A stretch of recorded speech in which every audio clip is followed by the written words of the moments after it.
In this lesson, we're going to take our first look at assets. Okay, assets are pretty varied in ultrafractal, and they come in sort of different shapes and forms. But one of the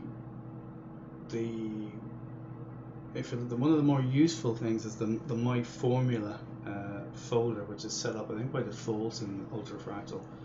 Let's click on the outside tab. Okay, click on the browser launcher again.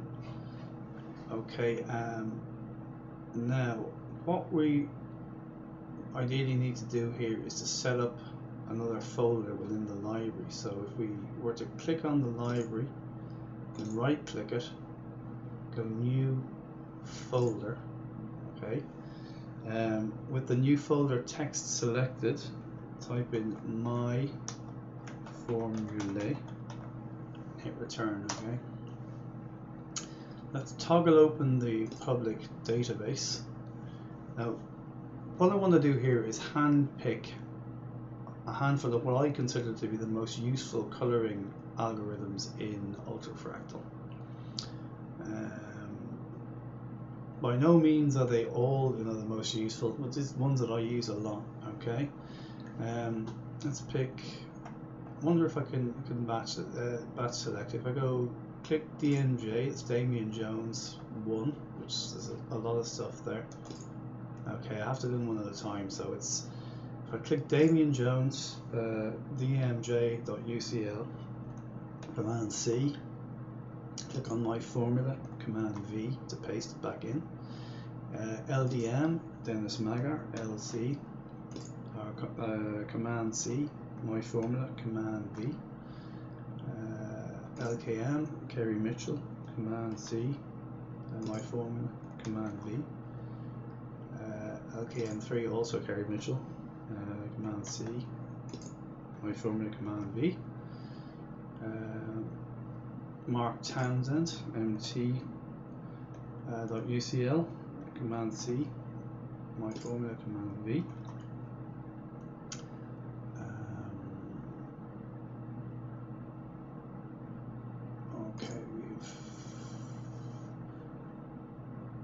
Okay, what Robert does here, okay, these are generally for 3D formulas. If you want to mess around with 3D, by all means be my guest. But these, a lot of Robert's stuff here is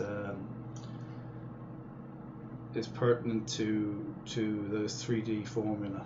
So we're going to give it a miss because I'm not really interested in working with 3D in this tutorial. Click on Sam, okay, Command C, My Formula, Command V.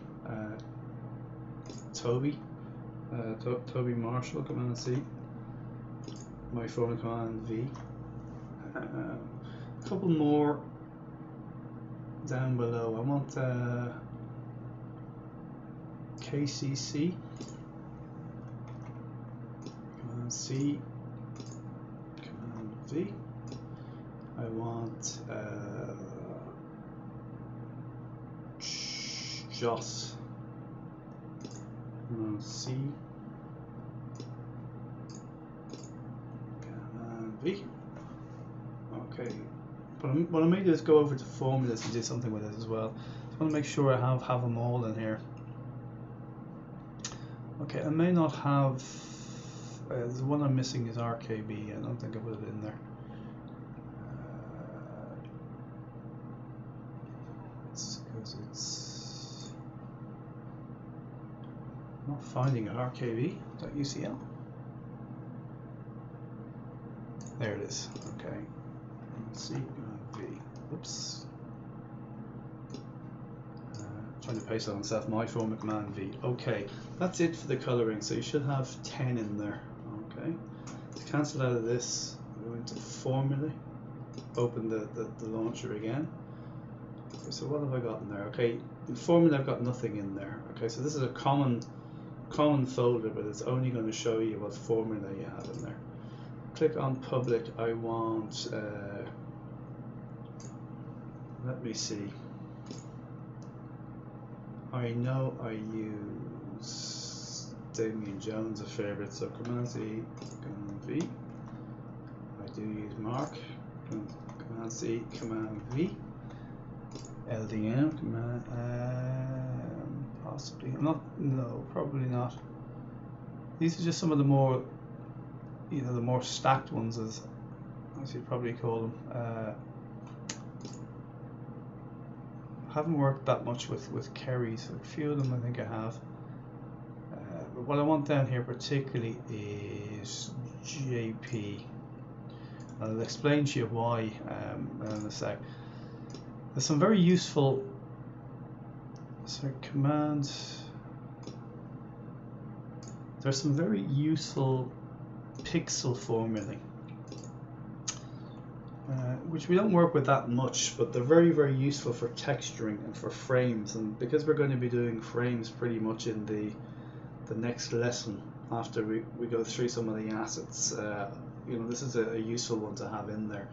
Also within MT there's a pixel formula, and they're both slightly different, but I tend to use JP probably more often than Marks. Let me just see where Marks. I'm in mt.ufm at the moment here, so if I scroll down I should find, there it is, pixel. Okay, it's slightly different to that one, but let's cancel out there. We're sort of set up for the moment, and we will leave this alone for the moment. We'll move on to some other assets. Okay, now we're going to take a look at a different type of asset. In this lesson, basically we're going to work with what are known as snippets, and they are little items of code that are pertinent to different parts of the Fractal, or it could be anything really. If you're working with web design, it could be part of a program or a script or whatever. Things that automate basically a website, or may automate the creation of a fractal. So what I've done is I've taken some examples and I have saved them. Okay, now I've saved them for a reason, to Windows text format. Okay, using Text Wrangler on Mac. I've had problems in the past with text edit because it saves to the RTF format, and in the past I found that I would sort of post parameters on a website, and what it wouldn't do is it wouldn't insert the proper line breaks. So when a Windows user tried to actually use the code, it didn't work. So I mean, nowadays you can pretty much copy directly from the Fractal into Facebook or whatever. There's no problem. It's kind of translated, but this is just it's just a fail-safe more than anything else. So before we do anything else, let's go ahead and open the file. Okay, I've got a saved here called Anatomy of a Fractal on my desktop, so I'm going to double click it to open it, and lo and behold, it should open. Okay, let's take a look at what we've got here. Okay,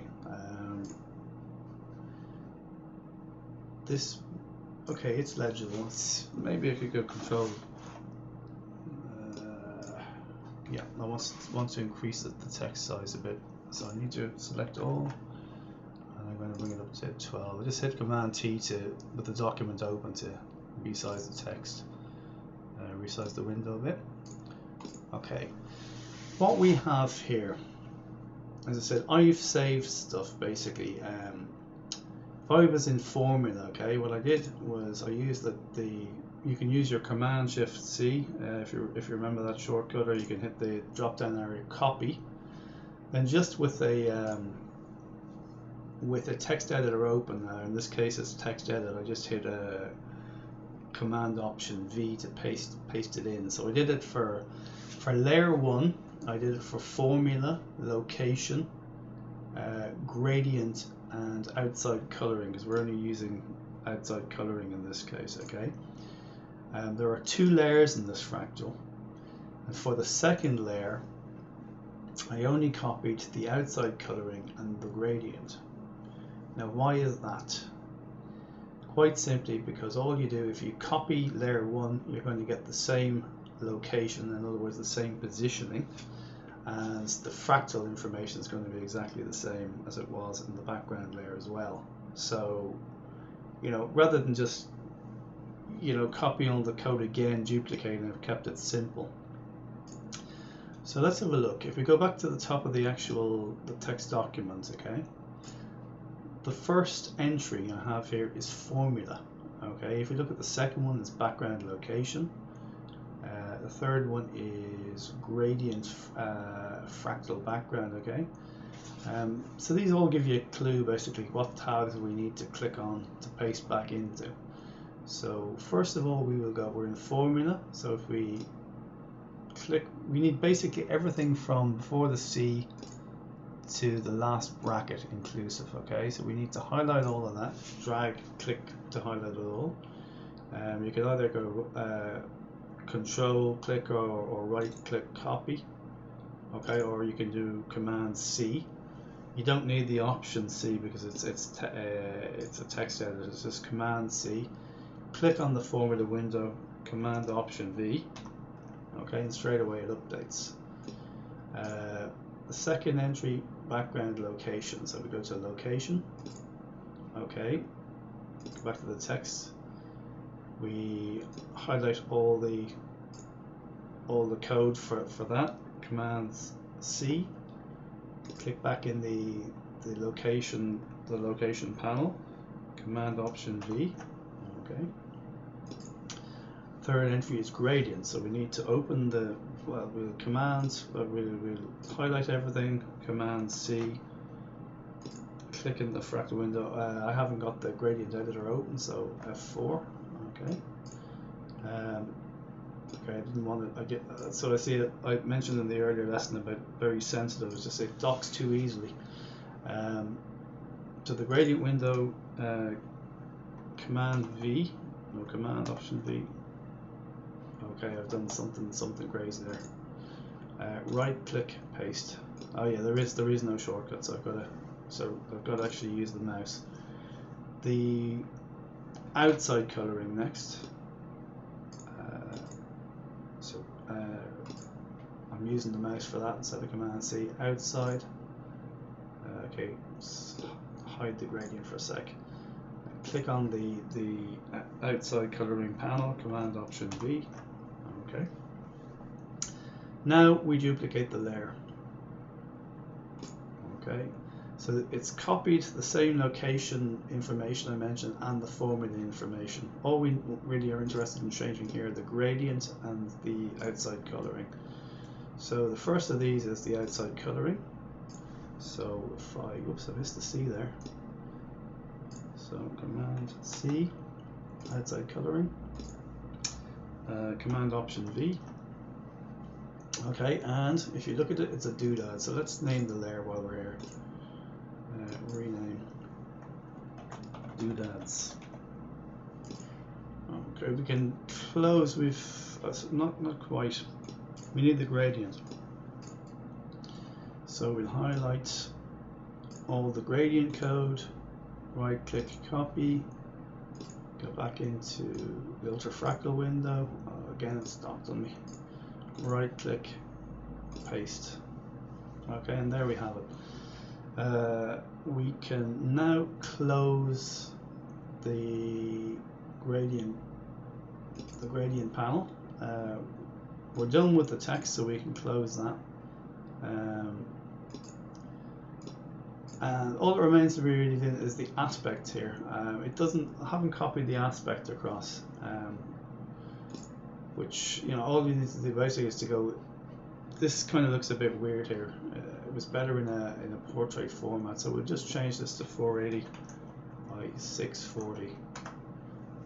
Okay, so that's basically how the Fractal is constructed. It's little snippets of code for each tab in each panel.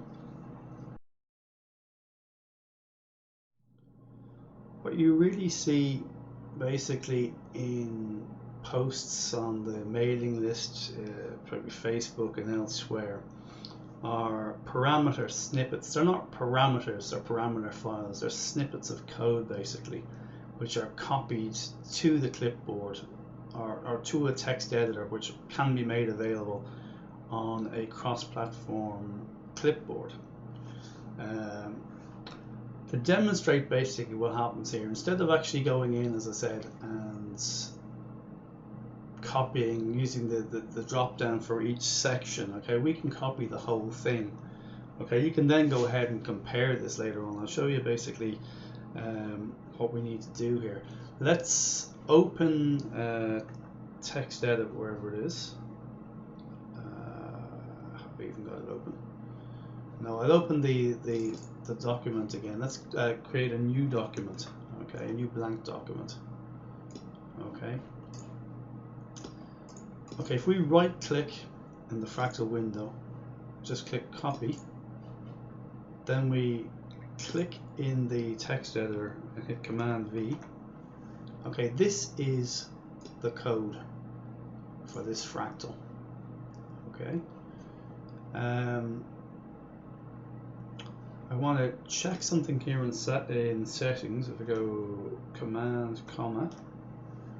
Okay, if I go into Fractal, I have compressed parameter sets larger than 2 kilobytes. Okay, I don't know how big that is. And I just want to see what happens if I uncheck this with this particular file. Okay, and then go copy. Okay, I want to separate these, so I'll just put a number of equals in here. Okay, return. So the okay, this hasn't really made much of a difference here at all, hasn't. What I wanted to say is go back into Command, comma, and recheck compressed parameter sets larger than 2 kilobytes, and I'll explain why. This is a fairly simple fractal. Okay, and there's not an awful lot of code basically used. Basically, if you have a look at this code, I'm going to get rid of the second seconds. It's exactly the same as the top. What happens with some fractals, with the outside codings in particular, you use plugins, or we'll use, I'll show you now. So that if I go into standard, and there's a thing called direct, plugin colorings direct, for example. And we look at this in a later lesson. But that basically uses, if you like, what are known as plugins, and in the plugins are filters, and this code gets, depending on the plugin, depending on the filter, the file gets pretty big.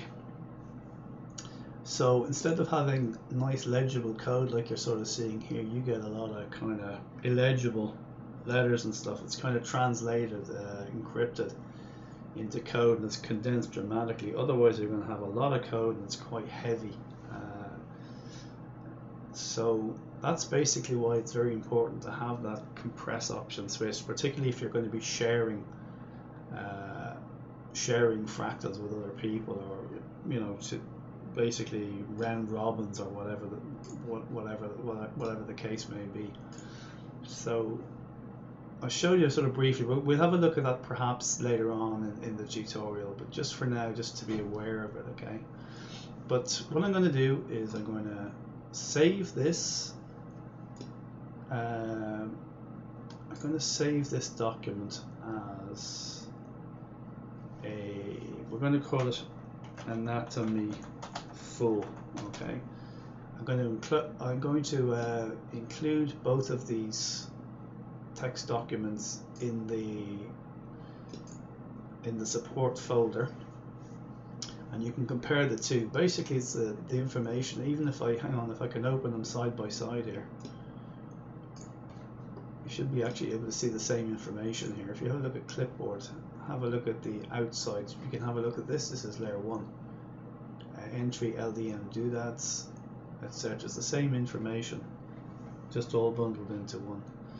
So that is another form of an asset. It's something you can basically save off and share among your friends. You can also save what I'm saying, if I you can save a series of fractals in a fractal folder. I've got like a parameter folder. Save as. I'm not really sure. I haven't done this for years, so I'm not really sure. Okay, I'll have to come back to this. I think you can actually create these within the library and save them into a parameter folder like UPRs. You know, I'll have a look at that for a later lesson. But for the time being, or just for now, just to be on the same page, that's one good way of actually saving off fractal information. Of course, saving the fractal itself is another way of doing it. But you know, fractals can be quite heavy. It's much easier to share just text from the pasteboard in a Facebook Facebook post, for example. Okay, so we'll have a look at something else now in a minute. In this lesson, we're going to take a look at the library in a little bit more detail. We briefly looked at it in earlier lessons, but I just want to point out one or two of the capabilities of the browser. So if we go up to Formula tab and we click on the top right icon again, it'll open up the browser for us. It should do. Yeah.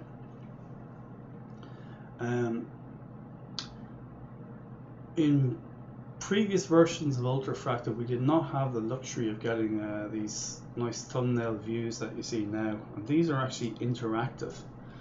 If you're working, say, with colorings, okay, now bear in mind what I say here is if you're going to change a coloring, try to keep as much opacity as possible, and if you've changed the blend mode of the layer, change it temporarily to normal, okay, so you can see pretty clearly what what kind of options you have, these nice kind of solid images you have to click on. Otherwise, there's not really much point in using the thumbnail previews.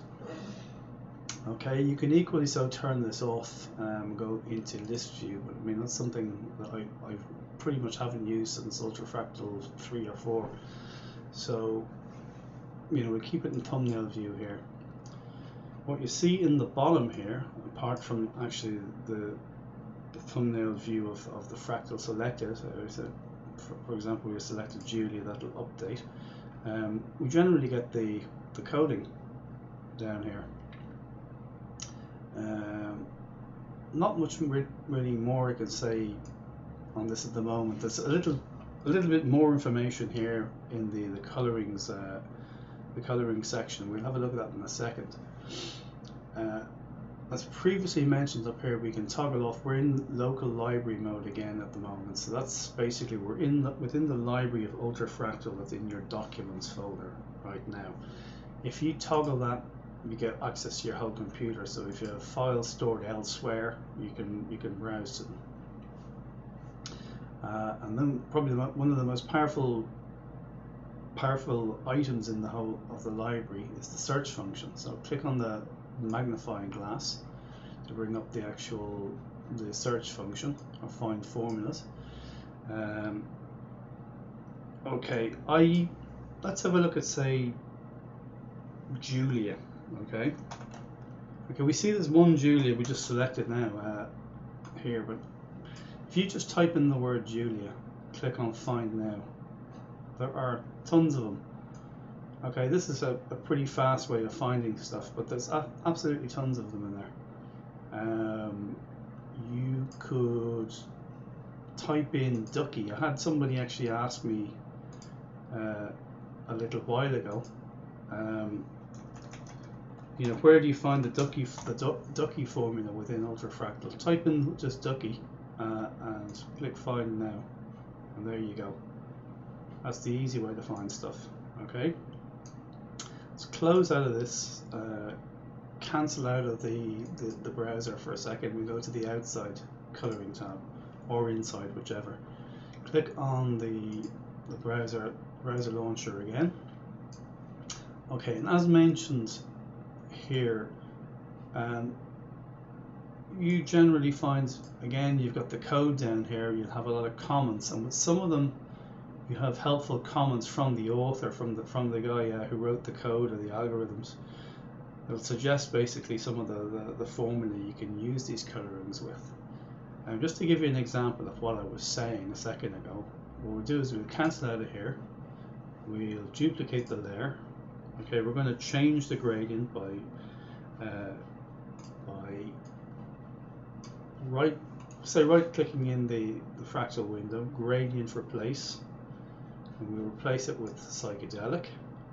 Okay, let's give this a bit of opacity. So you right click in the opacity field, link color and opacity, and we'll take down the outside again.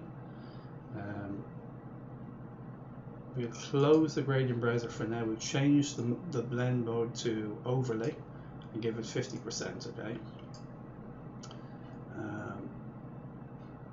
So now we'll have a look in the library. Okay. And look at this is what I was talking about a second ago. If you have blend modes and you have transparency, it's pretty difficult to see these.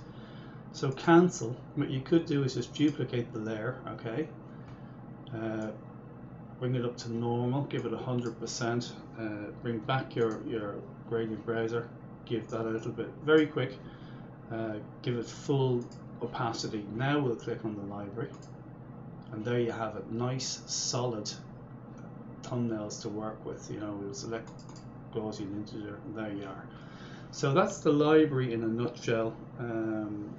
It's kind of a pretty quick lesson, this, but I mean there's not much to it. It's so simple. Basically you get used to it in 5 minutes. So we leave it there and we'll move on to the next thing.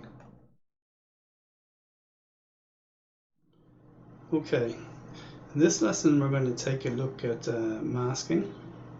We're going to create basically this frame that you see on screen in front of you. We're going to put this frame into a group, and ultimately, okay, we're going to put the frame into a group, and ultimately we're going to copy this group into a new document and save it off as an asset. Okay, so to get started, okay, you can either save anything you're working on screen, quit Ultra Fractal and relaunch it, or alternatively, you know, I made reference to this badly in an earlier lesson. I think it must have been the hour or whatever, but it just completely passed me by. Alternatively, you can just go Command B to open the browser. You can go to examples.upr and double click the default fractal. Okay. Once done, we can close the browser window. We can close our you know, anything else you might have opened. We're back to really the same thing as if we closed the program and double clicked on the UF icon. Okay, so what we're going to do here is we're going to create a frame. On top of that frame, we're going to have immediately on top of it, we're going to have a cutout layer, which we're going to use as a mask. Okay, and basically the mask will be made from reusing the frame base layer. Okay, and we're just going to modify the gradient slightly, so that we can see both edges of the actual of the frame base layer. Okay, this layer will serve as a mask, to which we'll apply another layer which will be stamped on top of the actual remaining visible border area. Okay, the visible border area, we'll have a look at the mask channel as well, just to show you that the visible border area will show up as white and the remaining area will be black. In other words, the remaining area, the inside, will be a black rectangle which will be cut out of the overlying texture on top. Okay, so let's start by creating a duplicate of the background layer. I'm going to right click, rename this. We'll just name it frame hyphen for the moment. We'll go ahead and rename this in a minute once we've determined the size. Okay, let's drag out our layer properties panel. We'll click on formula, and what we're looking for here is a pixel formula. Okay, there's the reason I've created the My Formulas folder up here is to save me basically having to, every time I'm looking for formula I use frequently is to have to go down through, must be 100 or more in there. You know, I've just taken 1, 2 or 3 that I use regularly and put them into this for convenience sake. Further convenience, there are, you know, in nt.ufm, I'll just show you. If I scroll down here, there's actually a pixel formula in here. There's a lot of scrolling. There's a pixel formula there. Or if I just click on JP, there's only one. So if I remember JP, much easier to find that every time. I want to go to location, reset the location. Okay, the reason for this is if you have a look at this, there's a kind of a dot in the center. The frame will be drawn from the center outwards. And, I'm not sure if it's the border towards the center, you know, you determine the actual size from the border towards that center point on all 4 sides. So let's see, we've got formula, pixel, outside. Okay, open the browser, my formula, and what we're looking for here, again, it's a good one to memorize. I said you can do this with mappings as well, but it's a lot more work. Just go into my formulas, and the one you're looking for here is joss.ucl. And in joss, there it is, frames joss. Okay. So the first thing we see when we double click on this is a nice window that you can't see out of. Nice black squares. Okay. Black squares are easy enough to get rid of because the solid color, just drag down, they're out of there. Again, if we look here, this is a bit similar to an Excel spreadsheet, or if you're into web design, you often find this in Dreamweaver too. When you're creating tables, they've got these kind of rows and columns. Okay, what we want basically is one row in one column. Okay, the frame thickness determines the thickness of the border. Okay, I think we're going to probably more than likely go with the default there. It's a nice thick enough border for the moment. We'll change the number of colors to 2, just to make it easier to work with. Once that's done, we can dock the layer property panel. Okay, we'll bring up the browser. Now, I have been mentioning all along, I've been to and from between Shift F4 and F4, okay? The difference between the two really is F4 will just open the gradient browser, but you can't close it. You have to go up and close it by the traffic lights every time. Or alternatively, if you have Shift F4 will open and close every time. So probably it's better to get in the habit of Shift F4, I would say. Okay, let's see what we have here. We have, let me see, I'm going to close. Okay, just to give me a bit more space. If you have a look at the gradient window, okay, white is on the outside and dark blue, black is on the inside. So basically this center point is the furthest, it's the outer edge, okay? It's the outer edge of your border, and this is the innermost edge, okay?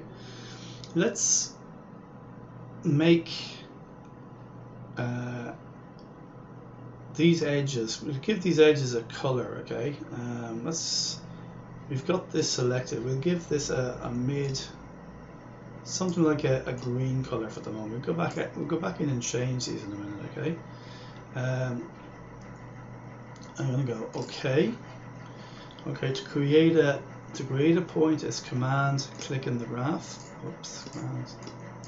I might need to have I'm going to do it anyway. Link color and opacity selected. Okay. Okay, I'm not having it here now. Okay, I have to play with that a bit. But it's Command and click in it just to create a point. Now to copy the color information attached to this particular control point or node, click on it to make it active. When this swatch appears, okay, click on that to make it active, and right click or command or control control click to bring up this contextual menu. Copy or Command C, click OK. And this new point we've created, click on that. Again, make sure it's highlighted. We'll click on this swatch. Okay, right click on that swatch and paste. Okay, so we've got the same color on each end. Okay, now I'm going to basically use that, and again I'm going to use this channel I just made active, the link color and opacity, because of this bar here. It's much easier to move this point over without interfering with this color value. But I see I've got this other point in the way at the moment. I'm going to move that out of the way. Okay, we'll address that one in a minute. Let's take this green point and move it all the way over. Okay, so you can now see the result of that change is you've now got this nice green hard line on the inside here. Okay, our other one is here.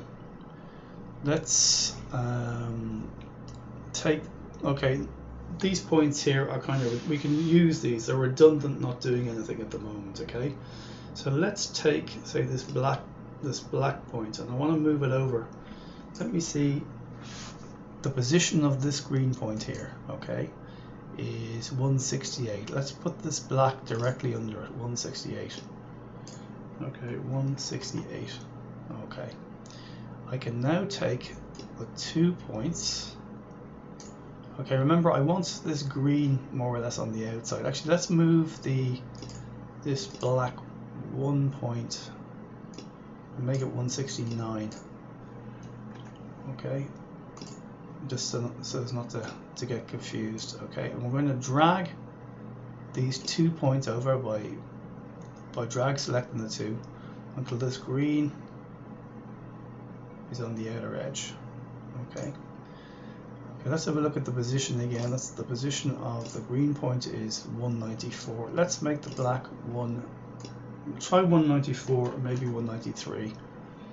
194.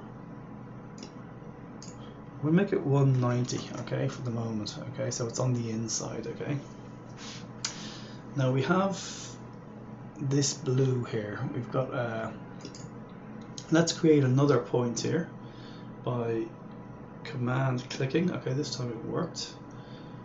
Okay, I want basically it's the same blue, but I want it to be slightly darker towards the outside, so I'm going to drag that down a bit. Okay, again I'm going to use the opacity channel to slide this across as much as I can. Okay, so it's sitting more or less on top of the black, not sitting on it. Okay, I don't want it to overlay the green. We'll come back and address this again in a sec. But I want it over close to the black, but not exactly sitting on top of it. So you've got this little bit of a, you know, we could have it sort of sitting, where, what did I say, it was 190? Let's plug in 190. Okay, see where we are with that. Okay, so we've got a bit of an edge. We'll come back and address both of those in a minute. But what I was interested in having is this new blue point and this blue here. So we've got a graduation of blue. This other redundant blue point here we're going to make full black. So we can do this in a number of ways. We can bring the luminosity right down, should do it. Okay, so we have a black there. And let's drag this all the way over to the left. Okay. Again, we can take our blue point, drag it all the way over to the left. Okay, so what we're having now, okay, we've got two green lines, but they're very thin, and we've got this nice kind of blue graduation going on here. Let's do something about these green lines. Okay, I want to take the two non-green points on the outside edge and move them over a little bit for the moment. Okay, again, I can just use whatever the slider to do that. Let's make a copy of this point. Okay, so I'm going to go Control, click, bring it up. I think that green is probably still on the clipboard, but we can go back and copy it again. Okay, click. Okay, paste. Okay, We'll do likewise on the other side here, on the inside. Let's get these 2 points. Okay, move them over a bit. We'll command click on here and simply just because it's in memory, we haven't copied anything else since, so we now have 2 nice established sort of green border lines on each side.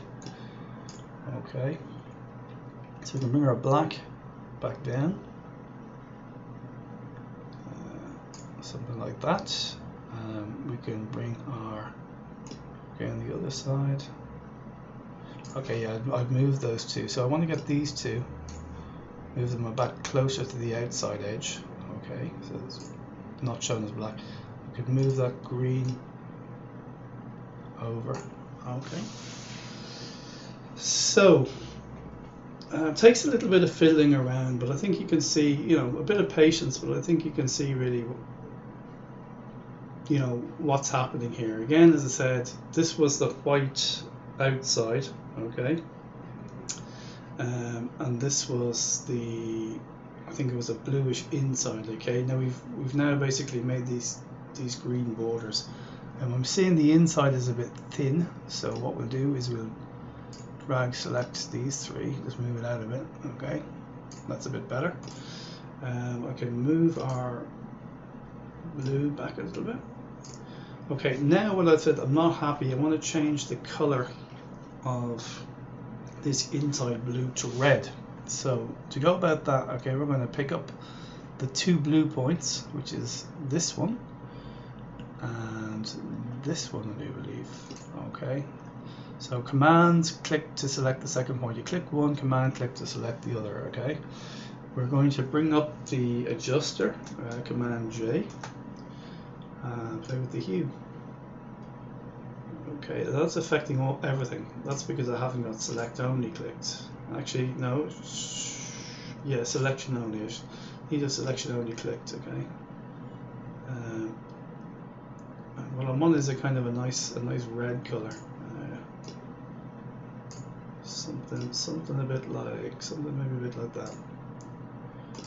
Okay, it doesn't have to be too precise because we can adjust it later on. We're going to be putting a texture over it in any case. Let's pick up those 4 green points and make them like a gold color while we're here. So remember, it's command click to select the rest of them. And okay, selection only again. And we're looking for a gold color. Okay, it's a start.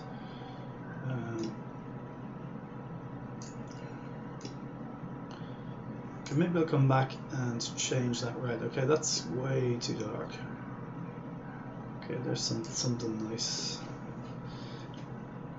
I said these reds, I'm still not really happy with the flavor of that red. Oops, click off everything, click, command click, command J, and I want to what? Make it a bit darker, I would think. Okay, it's a bit better. Okay, so we can now go ahead and let's bring back our, okay, to bring back our panels, you gotta basically mouse over here. You could, actually what you should be seeing here are double arrows. Okay,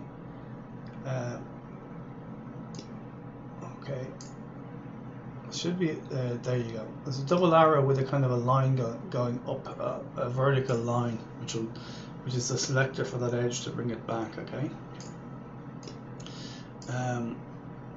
Let's make a copy of our layer, which is going to serve as our master. Before we do this though, let's see what we have. We have outside layer frames JOS 0.3. So let's call this frame rename frame JOS 0.3, okay, or 0.3 maybe. Okay, let's make a copy of this. Okay, we're going to call this mask.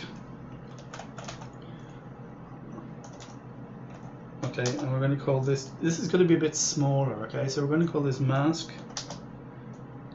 Joss 0.26 or thereabouts. Let's plug in 2.6 here.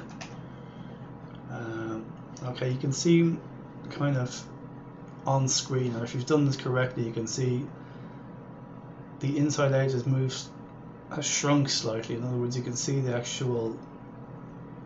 edge line for the Joss 0.3 underneath showing. Okay, but the outside the outside border is still showing. Okay, but we shall basically, we'll get rid of that now. Okay, the outside border, okay, make sure you have the mask layer selected and not the frame layer selected. And if you remember correctly, the outside with the 2 in the center, okay, the 2 points in the center, 2 goal points. So let's just drag the opacity of these down. Okay, and you can actually see there's what it is the blue of the background layer showing through. But I mean, what ultimately will be showing through is the edge of the frame's Joss layer. Okay, so that's our mask done. Let me just see. It's not actually serving as a mask right now, but it will in a minute. It should make a bit more sense. Let's just see what we have. We have basically our mask with a bit of transparency on the outside edge and the inside triangle, rectangle, which in the mask layer, when we create the mask, will appear as a black rectangle. The border will appear as a white rectangle to which we'll apply the gradient. So let's make a copy of this layer. Right click, rename, texture. Okay, so texture. We're going to, okay, we have it where we wanted it. It's formula. Okay, and the outside, let's click the browser window, and we're going to go into there's a few places you can go in here. You can even use fractals as textures, but if you click on SAM, there's some nice stuff in there. 3D SFBM. You know, these are kind of quite complicated, some of them, and time consuming. SFBM Pixel is one I like a lot, but you got to really, let's open it for a sec. I just want to show you something that I mentioned in an earlier lesson. If you're not with the pixel formula, with I mentioned in an earlier lesson, SFBM2. I mentioned in an earlier lesson with the outside colorings that some of these have enormous amounts of options. Okay, and this is no exception. But I mean, by playing around with this, you can get some very nice textures. If you're in here, for example, the first thing you click on noise function, you have a whole bunch of functions. Okay, and then you've got parameters you can apply to it. You know, you've got flavors to apply to that. You know, etc., etc. That's very time consuming. You know, we've had a look at the outside. You know, I have mentioned that really the only way you're going to find this out is by playing with them. You know, if you get the chance to, somebody sends you params and they've used this in their params, you can examine them and see more or less what they've done, how to tweak them or whatever. So you can learn from parameters in that way. We're going to use Mark Townsend, mt.ucl, and let me have a look. We're going to use Hodge, okay? But there's some nice ones in here as well. I think is it Veroni in his? You've got Weave, even actually, incidentally, yes, Sign. That could be interesting. But before, you know, even before we did that, I moved too quickly. If I go back into Joss, there's some nice ones like Backdrop. You've got Backdrop, Weave, etc. This kind of a canvas texture as well. Whatever whatever you're happiest with. You know, go with whatever you're happiest with. I'm just gonna, I'm gonna go with Hodge because it's a fairly simple one to work with. Okay, for demonstration. Let me see if I click in the scale field, bring up the Explorer. Okay, this needs to. The range we're going to max. The maximum range that you can put in Ultra Fractal on Mac is 999. Okay, and the bigger you go, okay, the bigger you go, the smaller the pattern gets with this particular coloring. Okay, so I'm going to go up, you know, somewhere around there. It's going to be, I could round that off. I can leave it 500. I'm going to go say 600. That'll do. Okay, what lies above this are kind of randomizers, random states. Again, probably somewhere up in the hundreds. You know, slight differences in the algorithm. You know, just click on one, accept it. What I might do here at this point is let's change the gradient, because we certainly don't want transparency in here at the moment. Let's go right click or control click in the gradient panel, go open, and if you go back to the Apo gradients which we saved in an earlier lesson, double click on the Apo gradients. Okay, we've got a lot busier gradient, and it looks a lot smaller, a lot finer there. So states, so there is actually incidentally a good use for the Apo gradient. So there's not, I don't pay much lip service to it at all, because you can't, you know, here's something, you know, if you want to go in here and edit these points, drag click around them, okay, move them. Look, it just takes forever to draw them. You know, I get the beach ball, I don't want that, so I don't bother with Apo gradients. Apo gradients are for apophysis, or possibly if you export them for use with Fractal Explorer or other applications, but not so good with Ultra Fractal. But as I said previously, they do have their uses. Okay, let's just bump up some random generations, see if it does anything. Okay, changes the color slightly. That must, generations picks up somewhere on the gradient maybe. Okay, let's move the gradient. Let's Command J. I want to actually desaturate this. I don't want it. Okay, again, it's, you know, it'll take forever to do that. Turn the lumens down a bit. Okay, okay, something like that would be better. Let's have a look at the world size. Okay, again, as I said, they're randomized. I haven't got a clue, to be honest, with what they do. Okay, something like that. All right. You know, you play around with it, you get something you like. I'm probably happy enough with it at this stage. Okay, something like that. I'm going to redock the layer properties panel. This is going to be our texture.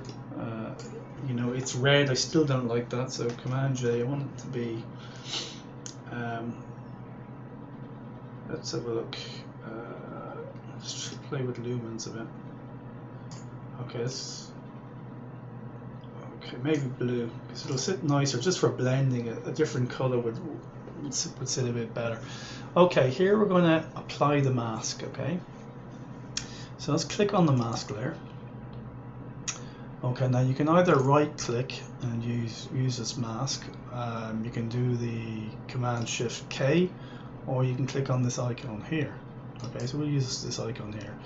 And what that does is, as expected, it applies this texture just to this strip, okay, that we've identified that we're using as a mask. Now let's bring on the visibility. Okay, this little icon below is the mask. Okay, and as I explained, the inside, the black cuts out this part of the gradient, the white retains the corresponding part of the corresponding part of the texture on the layer above it. So that's what we want. I can turn off that. I can bring back our frame. Okay, that's exactly what we want. We've got an inside and outside edge. Okay. The only thing is, this is blue at the moment, and you know, we had that nice red color, that sort of burgundy color at the beginning. So what we're going to do here is on the texture layer, we're going to change the blend mode. Okay, so maybe even, you know, straight away I've changed that to multiply. Okay, it's dark, but I can see the red showing through. So let's bring down the layer opacity a bit. Okay. Okay, something like that. Okay, you might, you know, again, for demonstration purpose, screen will make it brighter. Overlay, again, it's you know, if you want a slightly bolder look, the overlay might work. Hard light, okay, hard light, I like it. Here it looks like a nice kind of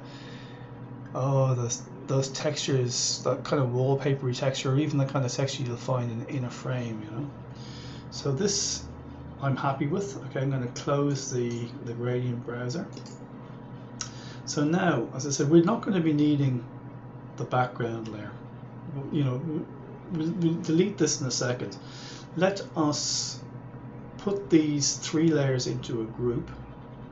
And as mentioned at the outside of this lesson, we're going to save this group in a new Fractal window and save it off as an asset. Okay. Now, to create a group in Ultrafractal, you use the Fractal Properties panel. Okay, and as I mentioned again in an earlier lesson, if we go down to the 1, 2, 3rd icon down, it says Shift Alt G or New Group. Okay, so click on that to create a new group, and it creates a new group at the top of the layer stack.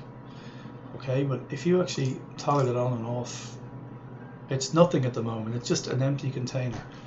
You have to manually put the layers into the group. Okay, so we're going to click on the texture layer, and if you shift click, okay, on the bottommost layer of those you want to copy into the group, okay, then click drag into the group. They're now in the group. So you shift click to select all 3, then you click drag with them selected, drag them up into the group. Okay, you can toggle that closed. Let's click rename the group. We're going to call this frame. Right click to commit the change.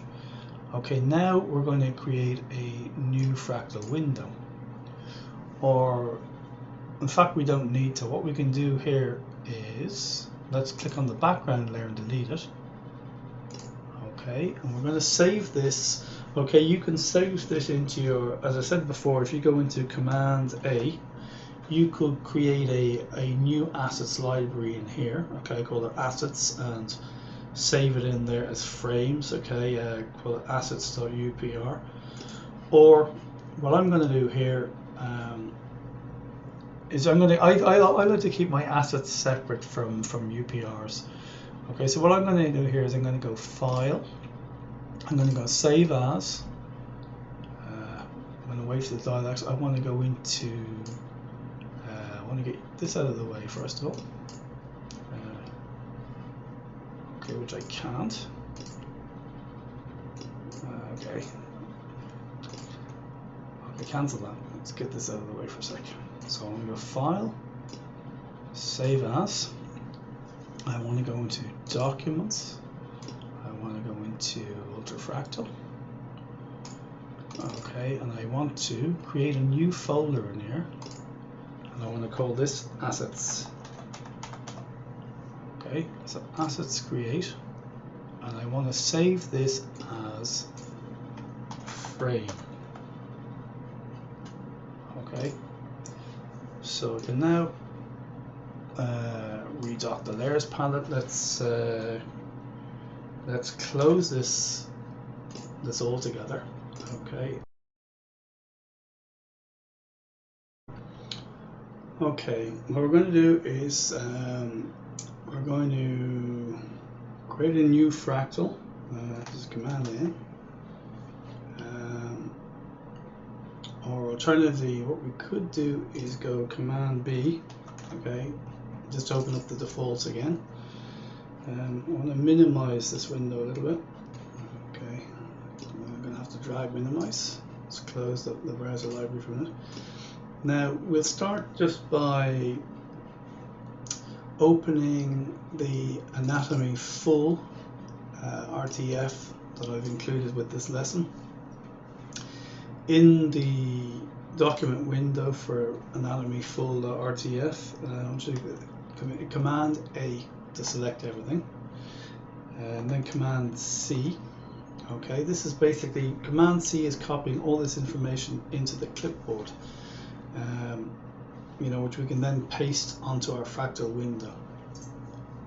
I probably have mentioned it, or will mention it in further lessons, because I can't praise the app enough. But there's an application called Jump Cut, which is excellent for storing these copied, if you like, copy commands in a list. Basically, there I have it. I've got a whole list of them. I think you can have 20, 30, 40, 50 even 50 even of these. So for example, if you click on copy, then go over, click on copy something else, you don't lose that change. You just go to wherever it is in, click on it. Basically you highlight the window you want to paste it into.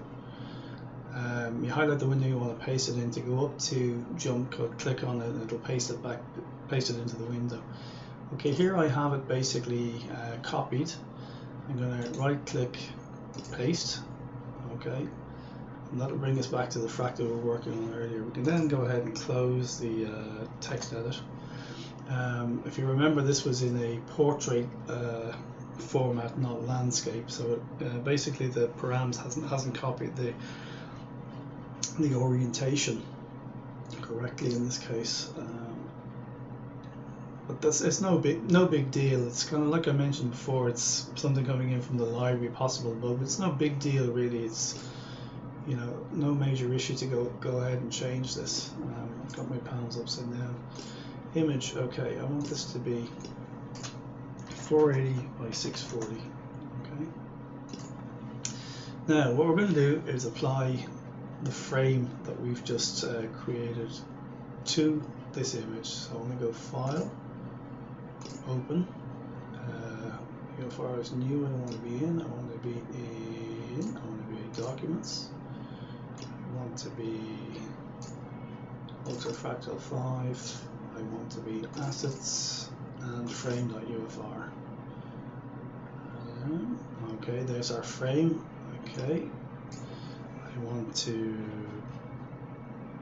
right click on the frame group. Okay, frame layer, frame group, copy, or Command Shift C, go back to our image. Okay, the layers tab, make sure that the topmost layer is selected, Command paste, and paste it in. And not only is it pasted in, but it posted in with the correct orientation as well. So that's basically how you go about creating a reusable asset in the form of a group. You can copy paste groups between fractals as well as layers, so bear that in mind. And as I said, it's definitely a good asset to have. In the next lesson we're going to have a look at as a single layer asset, which will include a mask. Okay, that's the edge highlight lesson. Okay.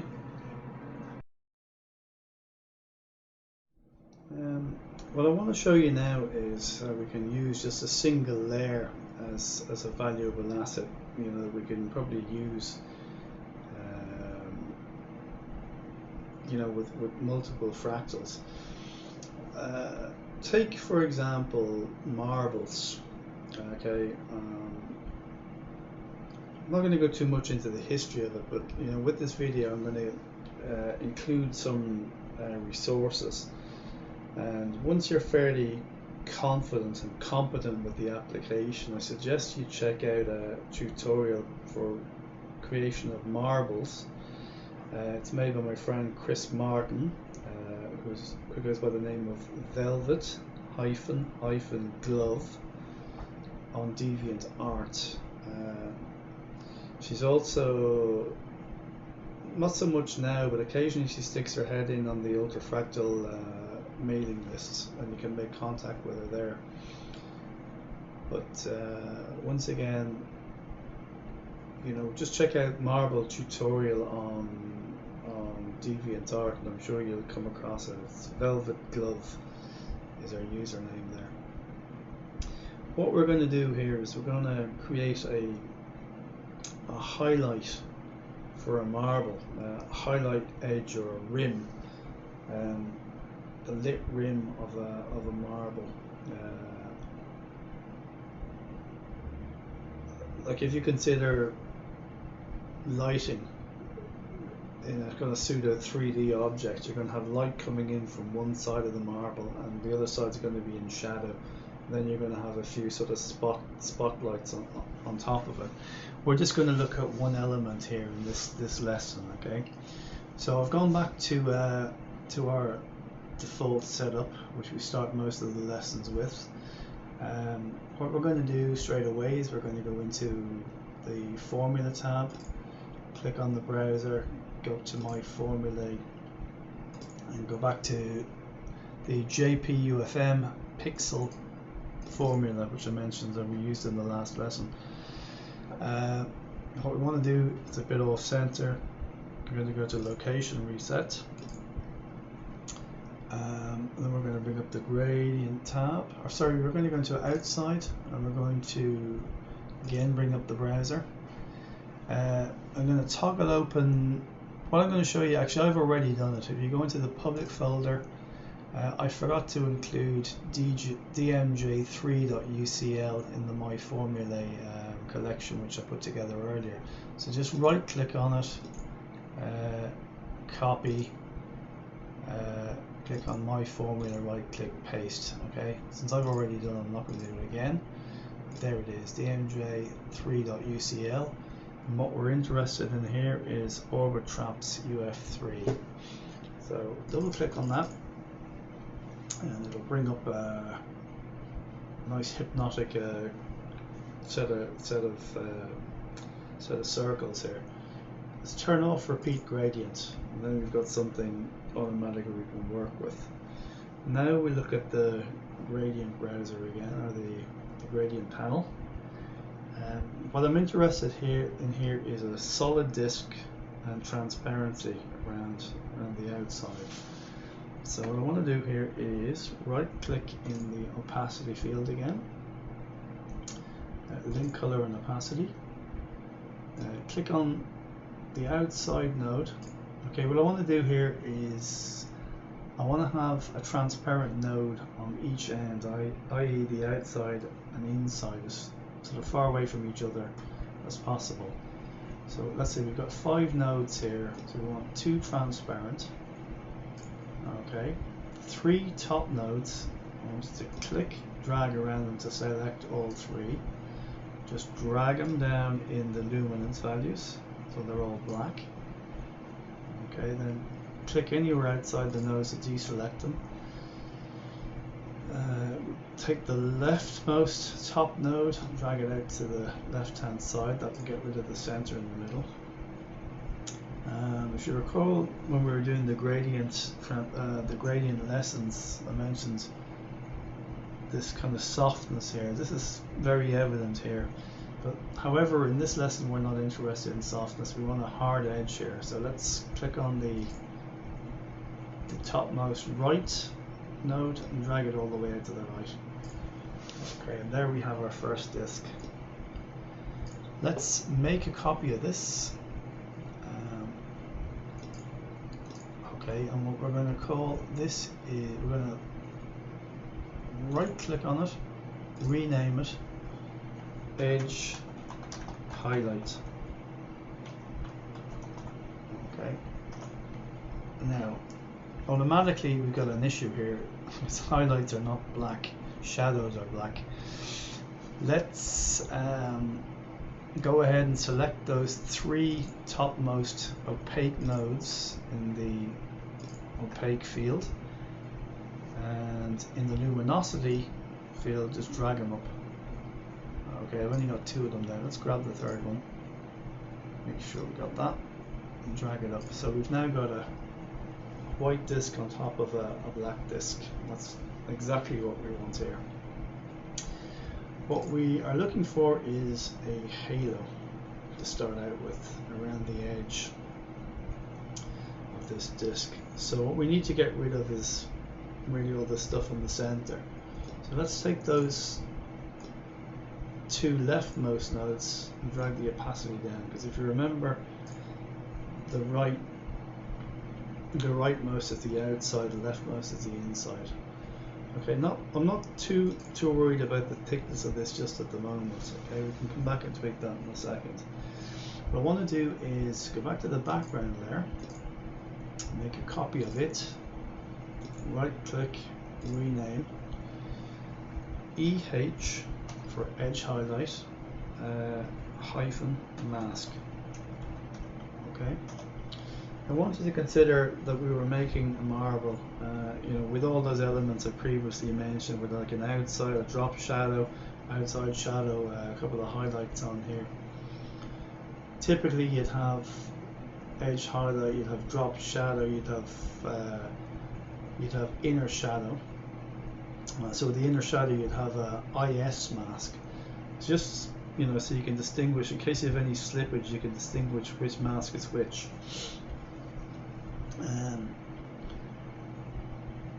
We're not really getting into masks here in a big way. This is more for demonstration. What I want you to concentrate on is just this edge highlight, okay, ultimately as an asset, okay. When we get into masking in later lessons, you'll see the value of this. But for now, just concentrate on this edge highlight, okay, and the following demonstration. We're gonna, okay, each EH mask is selected, so let's turn it into a mask by clicking on this icon or by right clicking and going use as mask. Okay. Now what I want us to do is to, okay, if I just have the edge highlight selected, okay, by shift clicking on that I select it and deselect the other two. Let us make this a bit bigger by shift clicking, okay. If I shift click and drag out, you can already see, okay, I've moved it out of it, and now I'm getting something that's a bit more localized. By using command click shift, I can basically position it as I wish, okay. And then what I can do is ultimately I can go back into the EH mask. Now if you recall, I think it is,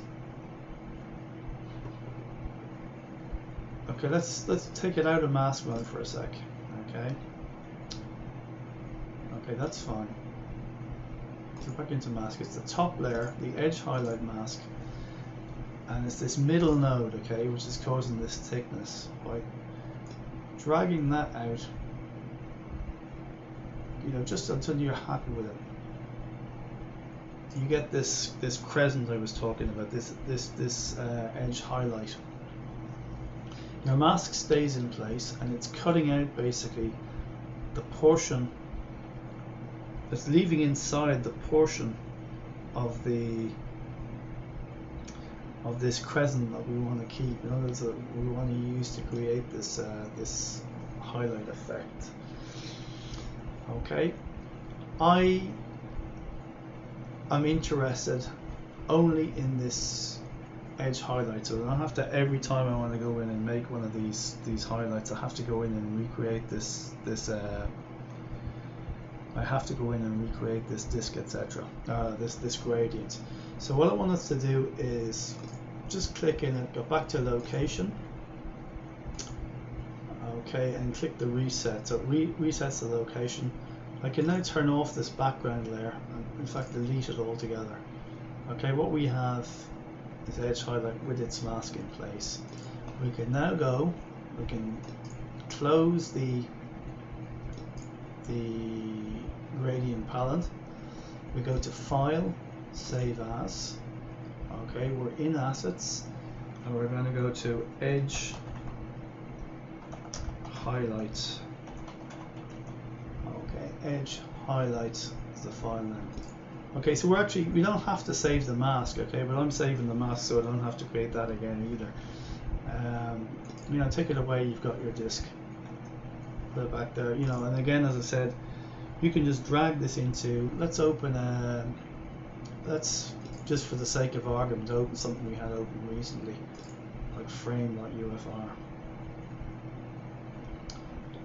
Okay, let's go back into edge highlight. Let's put this in a group. And now what we can do is we can select both layers, right click copy, go back into window frames, right click paste. Okay, and there we have our edge highlight. Again, if I keep the mask, if I basically shift click on edge highlight, select it and nothing else, I can control move, so I can just move it around.